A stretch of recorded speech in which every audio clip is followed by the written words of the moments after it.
Trump's Christmas Carol, God Help Us Everyone, by Watt T. Dickens. Donald Trump presents Donald Trump's A Donald Trump Christmas Carol, being a ghost story of democracy. Oh, this is going to be good. Nixon's ghost. Trump was president. Of that there could be no doubt. President of the United States, no less. And not just any United States, the United States of America. Read it again, for familiarity can dull even the strangest of facts. Trump was president. If I awoke tomorrow to find a face growing out of my abdomen, which then introduced itself to Mr. Lionel Carruthers, I dare say I might eventually come to accept his friends stooping before me and bellowing, "Yo, Lionel, what's up?" That said, I do not think I shall ever be free of a shuddering disbelief when reading any article that deploys the words President Trump. Such incredulity notwithstanding, the fact remains that an election had been called and Trump had won. Mind, I do not mean to say that he won in the sense of securing the greatest number of votes. No, Trump had failed to achieve a majority of popular support, losing by a margin of some 3 million. Myself, I might have deemed this an inseparable obstacle to victory, but the framers of the U.S. Constitution thought otherwise. And who am I to doubt the wisdom of those syphilitic slave owners? The ballots had been cast, the arms of voting machines tugged, and the chads left to hang. As the grim night has unfolded, the Electoral College had proved as worthless as educational establishment Trump University. The preening orange monster was elevated, and his opponent, that pantsuit-wearing elitist, lay low. Through his fame and fortune, and possibly a little help from an army of Russian hackers, he, more or less fairly, been elected. To the venerable rooster that bore the names George Washington, Abraham Lincoln, and Franklin Delano Roosevelt, the name of Ebenezer Trump was now irrevocably added. Trump, the implausibly coiffed game show host, the butt of easy jokes on late-night television, the remorseless braggart and deplorable racist, the inveterate and the self-confessed grabber of the pussy. This was the man who now commanded the world's last superpower. The man whose stubby forefinger hovered over the nuclear bomb.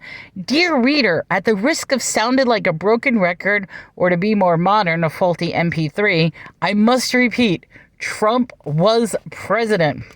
This was the case when he was inaugurated 20th of January, year of our Lord, 2017.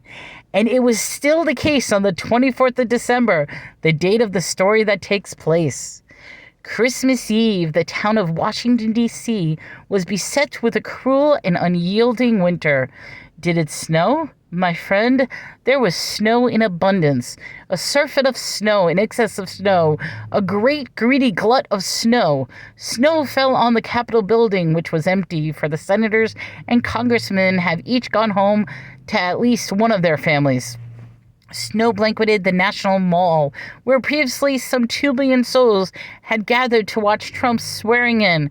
That was according to Trump.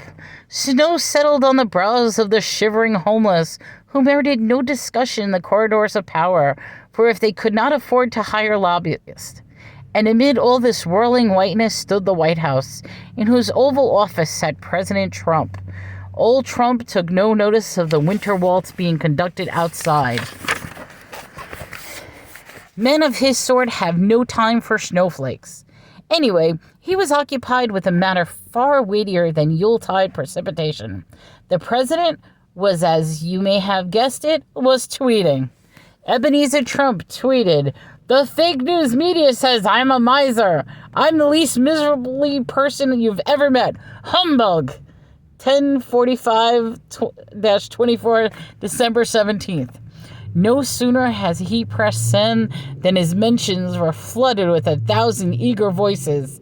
Yes, there was the usual cries of liar and resign, but also a great deal of approbation, mostly from the Moldovan robots and teenagers whose profile picture was a frog. This was the kind all same of Trump, for he did not care what kind of response he got, as long as it was huge. Magnitude was the only thing that Trump valued. Indeed, the word huge was insufficiently huge for him, and so he built several stories upon the adjective, elongating it to huge. Soon, Trump felt the itch of self-expression once more. He did not necessarily have anything to say, but he would be damned if that stopped him. And there's Trump tweeting. Oh my God, this book is so bad. Ebenezer Trump tweeted, "Christmas is for losers. You call it present, I call it handout. Sad, MAGA, humbug." It was a spirited effort, though perhaps not up there with his finest recent successes has included "Nobody in the history of the universe has been treated more unfairly than Trump and the Penguins. Gay? We have the right to know." Nevertheless, he seemed satisfied, leaning back in his chair and placing his feet up upon the desk where JFK once sat. But oh, he was a wretched specimen of greed, was Trump. A grasping, clutching, conniving, bellicose, venal, vile, insensible old sinner. In him, nature had combined the body of a 71-year-old with the mind of a toddler, misplacing in the process that innocence and joy one might have expected of the latter party. Trump's genius was to make the ludicrous lucrative, and thus he sold himself. For ludicrous he was, a gaudily grandiloquent clown of a man. His hair was incredible in the sense that no sane person would credit it. A helmet of hardened candy floss drawn across his scalp in contravention of nature's will. The corpse of the abandoned poodle. A strenuously engineered monument to vanity. His face curled long ago into an expression of pugnacious stupidity, and was a shade of bronze not to be found anywhere else on his milk-white physique. Pause right here. I so wish there's a Biden version of this. I want to read one of each version. I want to read an Obama version, a Biden version, a Bush version, but I gotta say, this is funny. Okay, anyway. Indeed, it was as if the latter-day Achilles, whose mother dipping her infant into the sticks of fake tan had not bothered to proceed beyond the neckline. His constant squint and puckered mouth seemed an attempt to shut out the world, to guard against any light or goodness that might have entered therein. Oh, how he scrunched himself up like an ancient child forever trapped in his initial tantrum. Moving down, one found a pair of tiny, twitching hands which yearned to define their limited dimensions by grabbing anything and everything that life had to offer. I shall not speculate as to the dimensions of any other appendage, but suffice to say that Trump wore a long, blood-red tie which hung between his legs and grazed the floor in a manner that might have caused Dr. Freud to choke on his cigar. Alas, this clownish anatomy, but was an overture to the interminable opera of his deficiencies. Oh my God, this book. However deranged his appearance, Trump's personality surpassed it quite.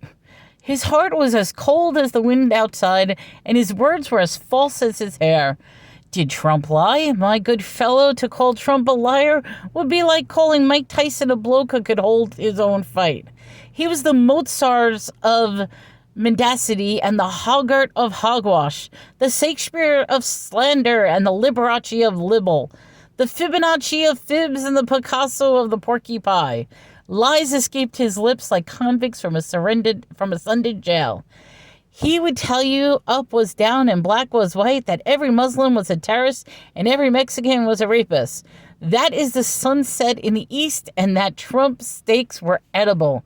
Most frequently of all, he would tell you that he was the smartest, the strongest, the richest, the classiest, and the most beloved of anyone anywhere. So confident was Trump in his contradictions, so bullish in his bullshit, that it was an enduring mystery whether he himself believed the nonsense he spouted. In truth, it was a moot point, for honesty and falsehood are only meaningful if one has respect for one's listener, and this Trump lacked entirely. By his reckoning, all of mankind fell into the category of either winners or losers, and they could only be one winner, Trump. No prize could be achieved but that it was wrenched from the grasp of a lesser man. No woman could be wooed but that she was conquered and made submissive. No joy could be felt but that another must suffer. Unless Trump remained forever on top, he feared he would be subsumed by the darkness within. This conviction informed both his bizarre mode of speech and his obscene lifestyle. For Trump existed in a land of hyperbole, of super tremendous perfection, of very classy, record-breaking, ultra-luxury. In terms of interior decorating, he had but one idea: gold. Gold and yet more gold. He gleefully bought up the profusion of gold chairs, gold tables, gold taps, and gold toilets. He did so shamelessly, for Trump never felt guilty when it came to guilt. Indeed, his apartment in New York was so plastered with gold leaf that the dimmest of lights would set the place ablaze. Thus Trump proved that old wives' tales for those carrots could indeed help you see in the dark. According to one popular rumor, he had even go so far as to invest in a golden shower. And yet, for all his lavish spending, Trump would rather have performed his own vasectomy with a wooden spoon than waste a penny on others. There was no contractor he would not stiff, no ex-wife he would not sue into insolvency, no charity gala he would not attend in order to scoff their hors d'oeuvres and grin for their cameras, before fleeting when the time came for donations. It never once occurred to him that he might enrich his existence by enriching the existence of others. The private jet, the model wife, the golden tower bearing his names, these were to Trump the markers of a life well lived. Generosity was mere weakness to the humble, betrayed by a lack of testosterone. Humanity was his plaything, and the world one big pudendum to grab. When you're a star, they let you do it. This, I fear, was the measure of the man. He was a rutting pig, indifferent to the world's cries, a modern monster, hooked on instant and empty pleasure, a tangerine-hued tyrant, bewigged and belligerent. In short, he was the meanest, dumbest son of a bitch you'll ever see. Given Trump's contempt for his fellow man, it is perhaps understandable that his preferred method of communication should be Twitter. By use of this app, he could dispense his words from on high, or though he were God of the Old Testament, and send poor Moses down Sinai, bearing a brace of misspelled tablets. He loved to hurl a grenade amongst the pigeons, and it was this activity that engrossed him when he heard the sound of someone entering his office. Trump glanced up from the screen and spotted the figure of a woman. He allowed his eyes to travel up her long legs, her curving hips, her breast, and primped perfection of a lustrous blonde hair. Finally, they alighted upon the woman's face, and he realized that it was his daughter, Ivanka. Oh, God. I think I'm going to go to hell reading this. Trump was pleased to see her, for Ivanka was his favorite child and indeed his favorite woman. However, his customary leer collapsed as she stepped forward and with a beaming smile cried, "Merry Christmas, Father!" "What's that?" Trump replied. "Merry Christmas? I don't see what's so merry about it. There's nothing good on TV, and everybody's talking about love and peace instead of why they should be talking about, which is me. Any fool who goes around saying Merry Christmas should be locked up in jail with a crooked Hillary." "Perhaps," said his daughter. "Nevertheless, I invite you to spend the day with me, Jared, and the kids." At this, Trump's frown turned into a scowl. "Why would I want to celebrate Christmas?" he growls. "I am not a Christian." "What, they expect to believe that some guy called God, who's more of a big shot than me? Please." "All the more reason to come," Ivanka persisted, "for Jared and I are Jewish and we'll be celebrating. It shall be communal rather than religious gathering, an opportunity to bask in fellow feelings and familiar warmth, a chance to dandle your grandchild, dandle, a chance to dandle your grandchild on your lap as you while away the eve in the company of those closest to you. Ugh, pass, said Trump. His daughter was stung. For all that she marketed herself as a feminist, the fact is, Ivanka craved nothing more in life than her father's approval. Approval, that is to say, of the non-physical variety. Come now, she beseeched. This is the one time a year we all join together and embrace. Oh, look, honey, Trump snapped. You've got a dynamite body, but I hate to say it, not much going on up here. At this time, he tapped his stumpy finger against the great balloon-like head. I've told you once, I've told you 1,000 times, Christmas sucks. We're talking humbug bigly. But, Father, you spend Christmas how you want. I'll spend it how I want. Playing golf, sitting at home, shouting at the TV whenever someone brand comes on. A look of sadness flashed across Ivanka's features, but it was quickly replaced by her Stepfordian smile. Well, Daddy, she ventured, I can see I'm as powerless to change your mind as I was in regard to the Paris Agreement. However you choose to spend this Noel, I hope it brings you comfort and joy. With that, she turned to leave, affording Ebenezer one last appreciative look at her behind. Once she had gone, Trump reflected that he had been a little rough on the girl. He resolved to make it up to her. Perhaps he would tweet a presidential decree that all patriotic Americans should buy the Ivanka Trump jewelry collection. However, before he could return to molesting his Samsung, a sheepish figure entered the room.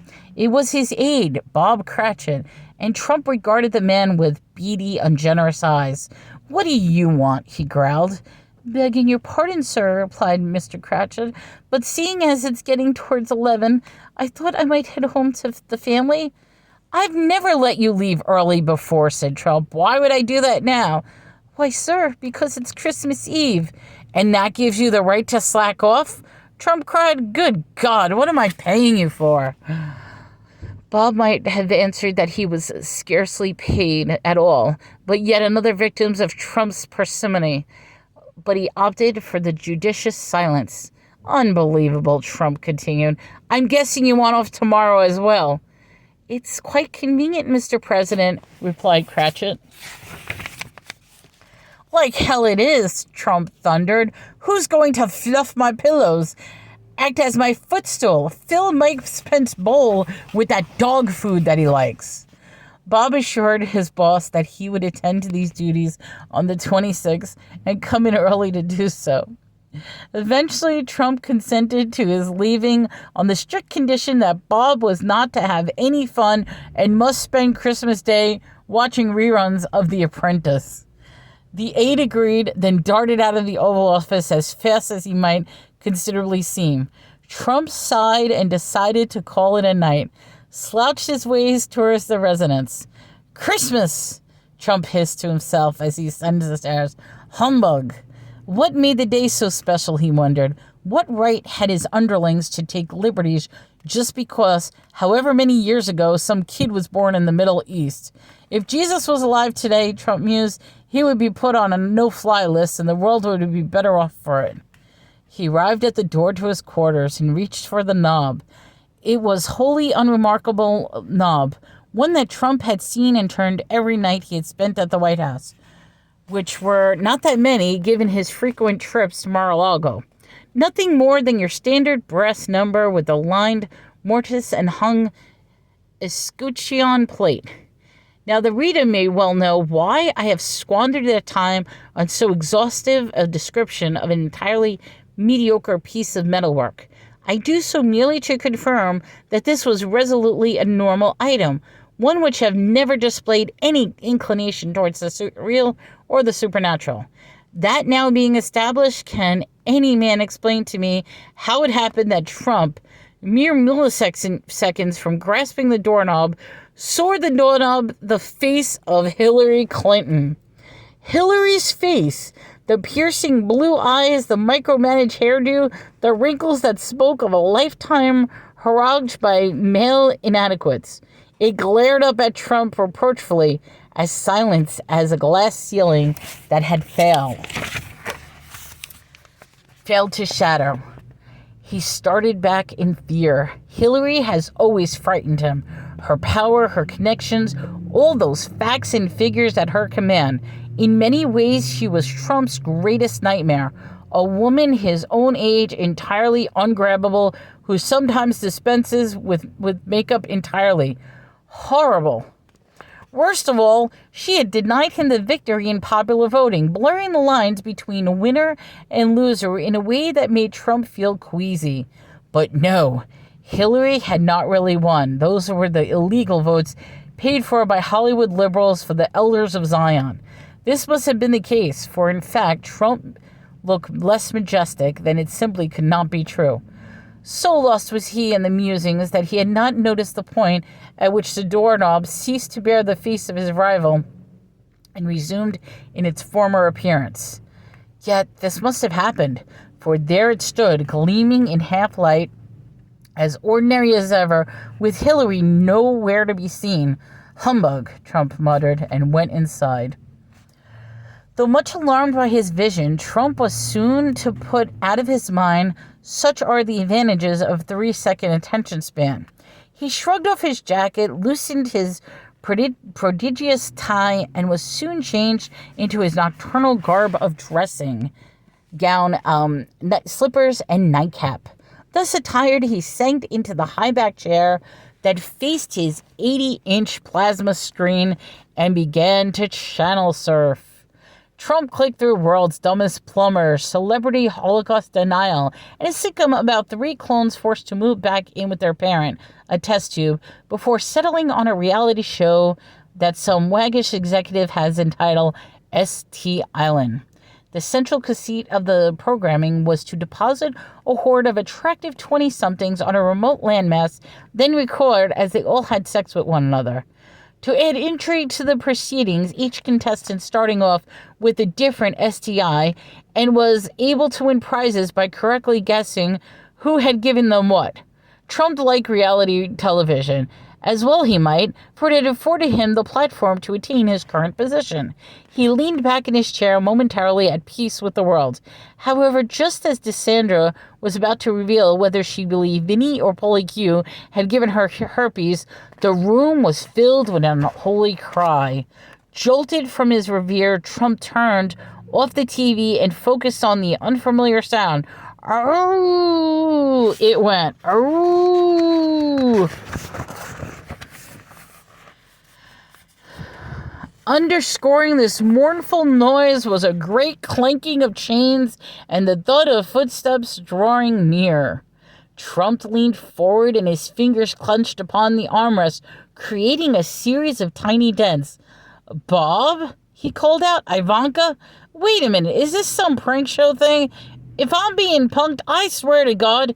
He froze at the moments he perceived a figure racing through the floorboards, transparent and draped with chains. Moaning at the weight of his burden, the specter shambled across the room until finally it stood before the seated Trump.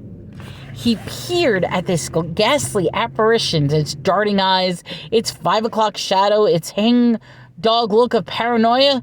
They were all unmistakable. This was the ghost of Richard Nixon, who be obvious if even the meanest intellect. "Who the hell are you?" asked Trump. "Foolish man," replied the shade. "Ask me instead who I was." "Whatever," Trump said. "Who were you then?" "I was Richard Milhouse Nixon, 37th President of the United States." "Right, so you're from what, the 1800s? "What?" exclaimed the ghost. "How can you fail to know who I am? You were 23 when I was elected. I opened trade relations with China. I was the only president ever to resign, for Christ's sakes." Still not ringing any bells, the spirit looked vexed, for it could sense this haunting would be harder than anticipated. Trump plowed on. Listen, I'm not a historian. All I know is if I don't scram, I'll call the Secret Service and have you thrown in jail. Oh, but I'm already in jail, replied the specter. A jail more awful than any of this earth may boast. I don't know, said Trump. I hear jail can be pretty nasty. Some of them don't even do room service. No mortal hand may restrain me, the ghost intoned, for I am not of this realm. I am cursed to roam the world in which I may take no succor for. I am neither alive nor dead. Neither alive nor dead? That sounded ambiguous, and Trump did not care for nuances. As far as he was concerned, everything was either tremendous or terrible, classy or trash, gorgeous dame or disgusting dog. Okay, not buying it. Eh? Said the shade of Nixon. What aren't you buying? All this ghost crap, totally unbelievable.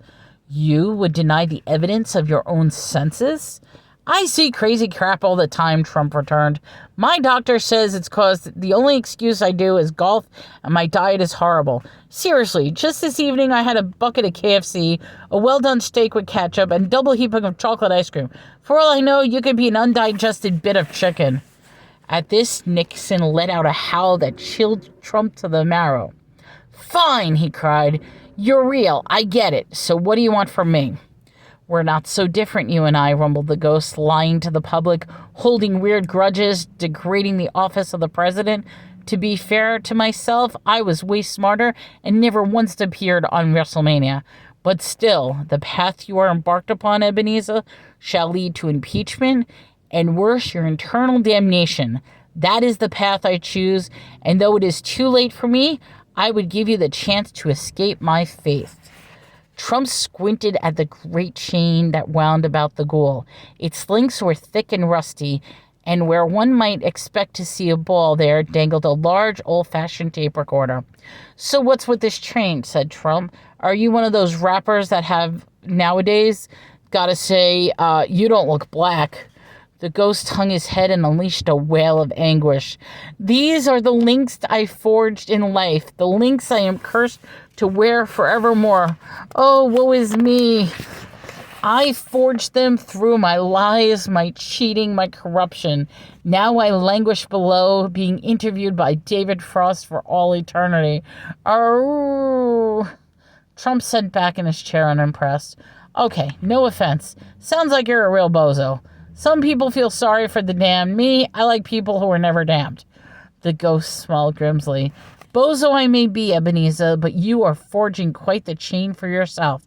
Far longer than mine it is. Longer, even than your ties.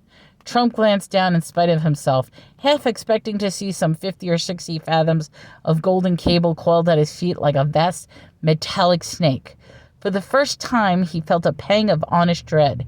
It was the icy waters were rising in the black cave of his chest.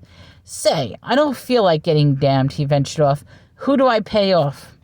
Your trifling coin has no currency where I reside, the ghost raised out. Nevertheless, I have secured your assistance. Phew, said Trump. Glad this is taken care of. Well, I should get some shut-eye. Night-night. You will be haunted by 3 spirits. Trump's face fell. Listen, Dick, but a constructive criticism. Ghost, too scary. Not that kind of help I was hoping for. Your preference are no concern, the ghost declared. Heed these spirits, Ebenezer Trump, for they will show you the error of your ways. At this, Trump jutted out his lower jaw and defiance flared in his narrow eyes. Yeah, well, maybe my ways can't be that wrong, because I'm president, okay? I think I'm pretty good. Nixon's ghost merely stared back at him, then began to walk away. He sank down into the floorboards with a great cry of, I am not a spook! And he was gone. Trump had been shaken by the events, and try as he might, he was unable to emit even the softest humbug. Exhausted, he clambered into bed, but the words of this ghostly visitor still lingered. So Trump did what older Americans generally do when troubled by thoughts of mortality. He switched on to Fox News. Sitting behind the desk with a shiny suit and broad-cleaned hair, whose voice quivered in outrage beneath him, A client screamed, breaking, Muslims hijack Santa's sleigh. My God, Trump muzzled himself. Bad dudes, not good. The newsreader held forth on these vicious Islamists, pausing only to inveigh against their politically correct defenders. Some of those bleeding hearts even went so far to claim that Santa did not exist. Typical, Trump yawned. We need to get smart or we'll be overrun, just like the North Pole. The newsletter read, then turned to a woman with golden lacquered hair who smiled and simply agreed with everything that he had said. There was indeed a war on Christmas, and the only rational solution was stricter controls on immigration. The Democrats and the Hollywood elite had supported Islamic terrorist squads for too long. Too long, Trump muttered, sinking back upon his pillow. The newsreader nodded frantically at his female counterpart, who was almost certainly named either Megan or Ashley. He added that the legislation surrounding this issue was too soft and needed to get hard quick. Get hard, the president repeated, comforted by this alternate reality of manly men, obliging blondes, and anonymous brown-skinned aggressors. Trump found himself drifting into a deep and dreamless sleep. Okay, stay tuned for part 2 in the next section as we go to the first of the 3 spirits.